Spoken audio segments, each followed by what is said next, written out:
Meaning of interpenetration. Interpenetration. Interpenetration. Interpenetration.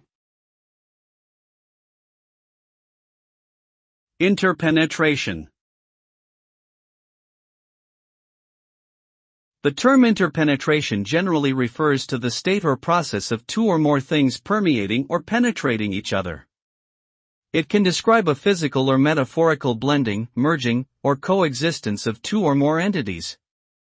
In art, interpenetration is often used to describe the overlapping or intersecting of shapes or forms to create a sense of depth or complexity. In philosophy, interpenetration can refer to the idea that all things in the universe are interconnected and inseparable.